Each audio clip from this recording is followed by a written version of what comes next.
Hey guys, welcome back to another impressions video, and today I'm here to talk about Star Wars Battlefront for the PlayStation 4, also available for the Xbox One and the PC, and of course with the latest release of the Force Awakens, which is the latest film or the latest episode released in the Star Wars movies.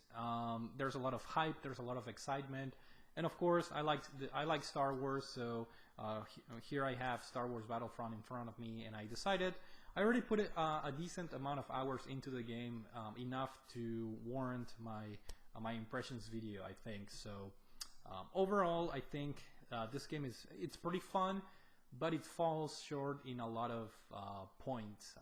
And I know this game got a lot of criticisms by fans of the series because it deviates a little bit from the original Battlefront formula. But I do have to admit I'm not very experienced with the previous Battlefront games, so I really can't compare these to the previous Battlefront games. But I know a lot of people were complaining about the lack of single player mode, and that's definitely one of the issues that this game has, and one of the negatives. But let's start with the positives here. Right off the bat, I have to say that this is one of the best looking games that are out there. The graphics are just simply fantastic, and the same goes for the audio in this game. No surprises here. DICE, which they're the developers behind the Battlefield games, they've done a fantastic job in terms of audio quality with the Battlefield games, and Battlefront is it follows that same trend. The audio in this game is absolutely fantastic. If you guys are huge fans of the Star Wars universe, I'm sure you will learn to appreciate the fidelity and the overall quality of both the graphics and the sound. If you put headphones with this game, and then you crank the volume up, you will truly feel that you're inside a Star Wars movie, because again, the audio and visual presentation in this game is unparalleled, and does a fantastic job of immersing you in that Star Wars universe. Those are the two positive things, and I guess one more positive thing is the easy pick up and play nature of the game overall. It's very easy to pick the controller up. The gameplay is very intuitive, to the point that I will maybe rank this as I guess, entry-level shooting game, where you can play both as a third-person view and first-person view. But whether you're a noob in that, or a newbie in that, in those genres, I think this is a very good place to start, because it's very easy to pick up and play. The physics, the shooting mechanics are very easy to grasp, and that's about where the positives for the game end. Because like most people were saying, the game does lack a single player mode, which to be honest, for me is not a big issue. When this game got announced at first, and when I knew that DICE was behind the development of this game, I immediately compared this to the Battlefield games. So what I was expecting was a Battlefield game with a coat of Star Wars paint, and in certain ways the game is that, but it falls short in other regards. But I can definitely see why people are upset about the lack of a single player mode, because it really is a wasted opportunity for DICE to provide a unique single player experience with with how much effort they put in doing the backgrounds and the textures and the graphics and the sound.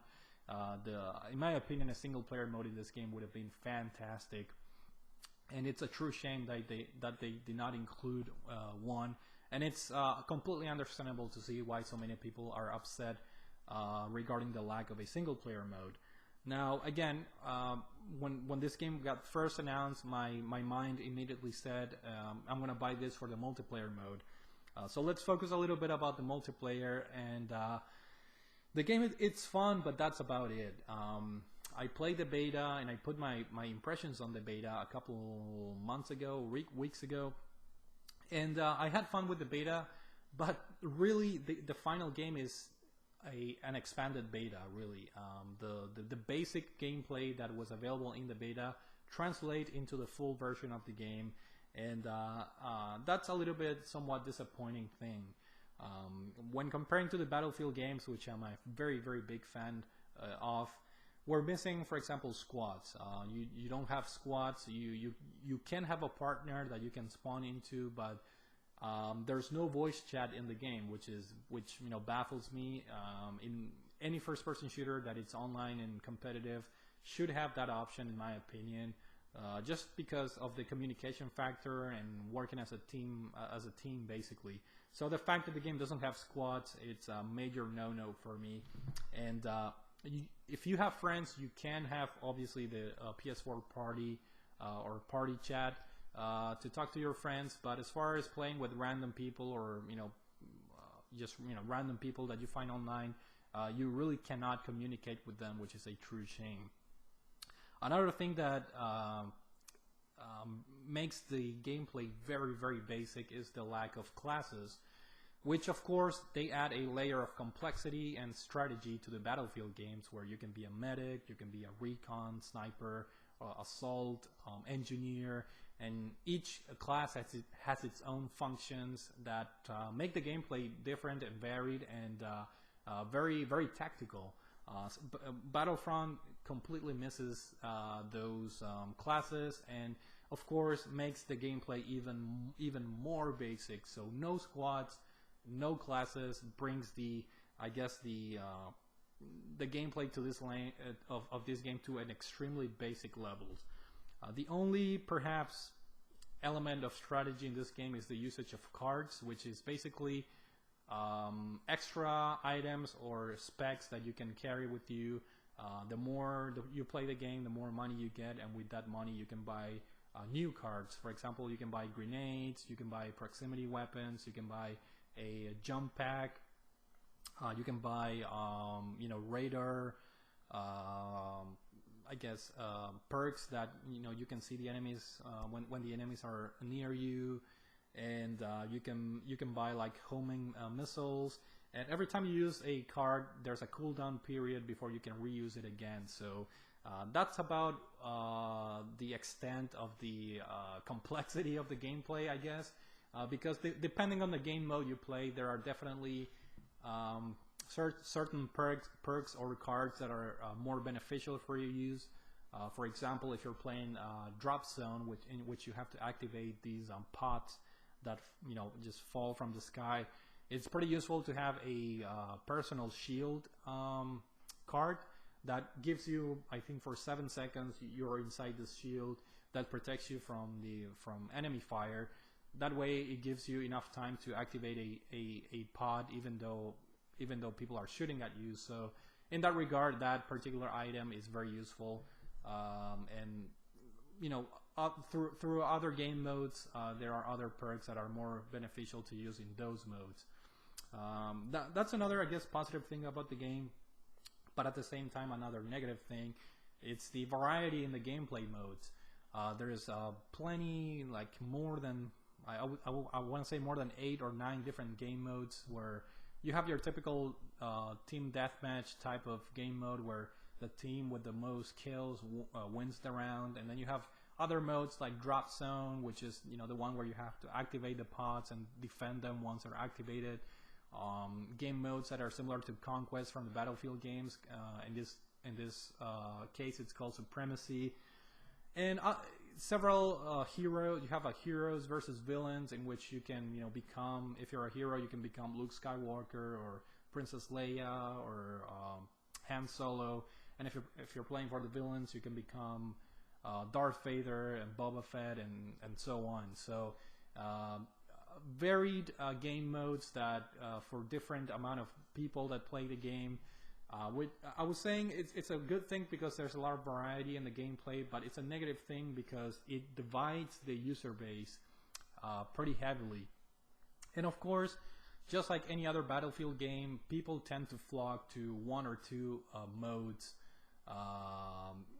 specifically. In the Battlefield games, it's always Conquest and Rush. People are always playing those games, and in this case, people are usually focusing on Drop Zone and the other one, which I forget the name, but it's basically Team Deathmatch. So sometimes when you're looking to play other game modes, there's usually not a whole lot of people on the servers, or it's sometimes it takes a while to find a good match or a good server with people that know what they're doing in the other game modes.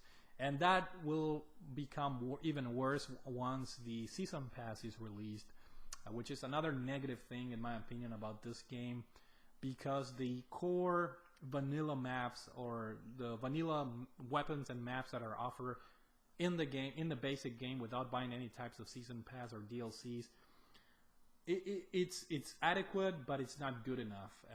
In the regular Battlefield games, when you get the games that come with the vanilla version of the game, these maps are huge. You get a ton of weapons, you get a ton of different perks and items, and Battlefront feels very, very basic in that regard. There's only a couple of levels that are very small in size, so you can't help but to think that you bought an incomplete product, that the true meaning of this game is the season pass. Whereas, the Battlefield games, true, I mean, if you buy the season pass, you get a ton of levels, a ton of new weapons, but by buying the regular game, you get a lot of content by itself. Whereas in Battlefront, you truly feel like you're missing out on a lot of content by just having the regular version of the game, and you truly feel pushed to pull that trigger and get the $50 season pass, which I'm not gonna do. I already put a considerable amount of hours into this game. I think I'm level 26 right now, and I'm learning to have fun with whatever this game is offering me, but I can definitely see a lot of people falling for the season pass trap, because personally I want to see more of this game. The game looks beautiful, the game has a perfect audiovisual presentation for fans of the series, but at the same time I really don't want to spend my money. I really don't want to fall in that trap. It's been handled poorly in my opinion, because the Battlefield games, again, they also have season passes, but the core content that it's offered in the regular game, it's more than enough to keep you entertained, whereas in this game it falls, in my opinion, short, especially with the lack of a single player mode, which is a true shame. There are some missions that you can play by yourself, which is technically quote-unquote a mission mode, but it doesn't feel like one, because they're based on a mission by mission basis. You can have your friends join you so you can play co-op online, but it doesn't have that feeling of a proper single player mode. So very lacking in content, very light in content, and I will definitely warn you guys to get this game. Would I recommend this game? Yes, it's fun. It's a very basic shooter. It's lacking of content, so I would definitely advise to either wait for a price drop or maybe download. I don't know if there's a demo or anything like that, but definitely be a little bit careful when trying to get this game. As big as of a fan as you guys are of the Star Wars universe, I will definitely recommend waiting for a price drop, not paying more than $30 for this game, because the content does feel very limited. And if you guys are ultra fans of the series and you have to explore the game, I think you will find enjoyment, because there's a lot of good things about the game.